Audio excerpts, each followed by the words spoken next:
Bonjour à tous et bienvenue pour cette nouvelle vidéo. Vous m'avez posé beaucoup de questions sur les modules 5610. Alors, on va revenir dessus aujourd'hui. Il y a 6 points importants qu'on va aborder et du coup, vous saurez tout ce qu'il y a à savoir sur ces modules. Alors, le module 5610, c'est la base chez Deltador. C'est un module de base destiné pour l'éclairage. Il fait du on-off. Il allume, il éteint. Ça, c'est pourquoi il a été conçu de base. Après, on peut l'utiliser pour commander des objets inférieurs à 200 watts. Ce que j'ai déjà utilisé pour une pompe d'un aquarium, pour une machine à café, et bien d'autres choses. On peut vraiment commander tout et n'importe quoi. Un tout petit moteur d'avion sur un petit meuble, c'était assez sympa. Alors, bon, revenons à nos moutons. Premier point, le câblage. Rien de compliqué, vous allez le voir sur les différentes vidéos que j'ai tournées sur le terrain. Aujourd'hui, on va mettre en pratique 5610. Module, d'accord, phase, neutre, et puis la phase qui part à la lampe. Alors, le projet, il est où? Là, j'ai l'alimentation de mon tableau. Donc ça, c'est ce qui part à ma lampe. Tac, cheminement. Alors, pour information, la toiture part en biais. C'est pas ce que j'ai fait. Donc, ma lampe, elle est là. C'est un button. Phase neutre, neutre, phase. On alimente d'un côté et on repart à la lampe de l'autre. Rien de problématique. Alors, on va faire un petit zoom. Tac. Donc là où il y a les wagons, là, c'est mon alimentation. Et là, ça part...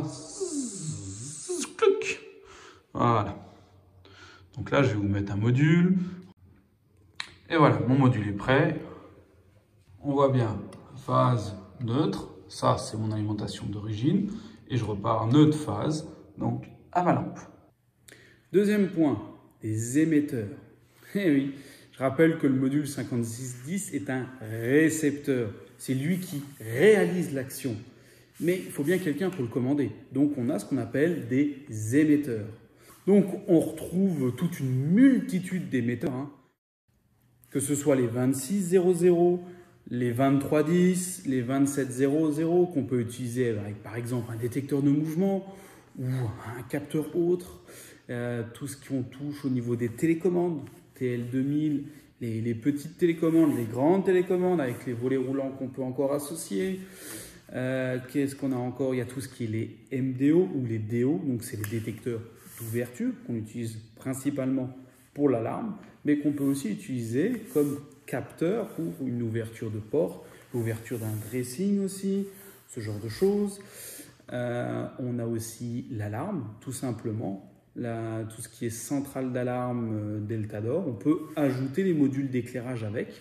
Et donc ainsi, quand il y a par exemple une effraction, on peut allumer instantanément les lumières. Ça, c'est aussi sympa. Le clavier extérieur, où pareil, j'ai un bouton A ou B pour maintenir une action ou faire une action. Voilà. Et on va finir bien sûr par l'application Tidom que vous avez sur le téléphone, tablette, PC et j'en passe. Donc voilà, ça c'était tous les émetteurs. Troisième point, en ce qui concerne la commande mécanique. Alors, vous allez le voir après, mais là sur le côté, j'ai bien une commande mécanique. Donc je vais venir mettre un interrupteur. Mais je vous ai pris sur le terrain, c'est plus simple, vous verrez. Donc, j'ai bien mon câble. Ce qui arrive ici. Donc sur mon module, je veux rajouter une commande filaire. Donc, tac. Et là, je l'ai. Comme, donc ça veut dire que je peux ici mettre quelque chose. Donc je vais vous le brancher et puis on va en parler. Donc voilà, donc on est bien d'accord, il est branché sur le côté. Par contre, on est d'accord, il n'y a pas de jus. Ça va direct jusqu'à l'interrupteur. Et l'avantage, c'est que maintenant, tac, ça s'allume. Donc on peut soit utiliser un bouton poussoir, donc quand on appuie, il revient en place, il y a un petit ressort, donc pour ça qu'on appelle poussoir, soit un interrupteur type va-et-vient. Perso, je conseille le poussoir, parce que si on reprend vraiment les puristes, L'interrupteur, en fonction si c'est allumé ou non, a une position prédéfinie. Donc, elles doivent tout le temps être la même. Par contre, si maintenant j'utilise, donc l'interrupteur va dire va-et-vient, j'appuie une fois, ça s'allume, j'ai mon interrupteur qui est dans une certaine position, et que j'utilise l'application TDOM pour éteindre, mon interrupteur, en éteint, il ne va pas revenir tout seul. Alors que justement, l'intérêt d'avoir le bouton poussoir, j'appuie, il revient dans sa position initiale. Donc pour les puristes, c'est plus joli. Alors dans la notice, c'est mal expliqué ou pas expliqué, je pourrais même dire. Si vous utilisez un poussoir ou un va-et-vient, c'est le module lui-même qui va détecter quel type il a. Si jamais ça ne marche pas tout de suite, vous attendez 10 secondes entre chaque action, soit poussoir ou va-et-vient, et vous faites à peu près 10 cycles. Vous allez lui faire un apprentissage et le module va le comprendre tout seul. Parce qu'on est bien d'accord que ce soit un poussoir ou un va-et-vient, vous ne faites pas la même fonction. Ça, c'est important de le savoir. Quatrième point, la puissance. Effectivement, ce module supporte 200 watts. Alors, à l'heure actuelle, avec les ampoules LED qu'on a, ce n'est pas un souci parce que c'est du 5-10 watts. Donc, pour déjà arriver à 200 watts, il n'y a pas de problème. Mais j'ai eu le cas d'un client dans un couloir qui m'a ressorti des bonnes vieilles ampoules 70 watts.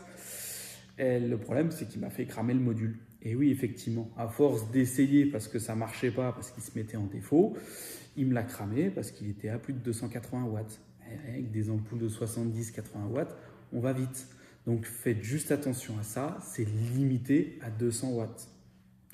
Autre chose, j'ai eu un jour un problème sur les bandes LED. J'avais une alimentation 100 watts. En soi, pas de problème.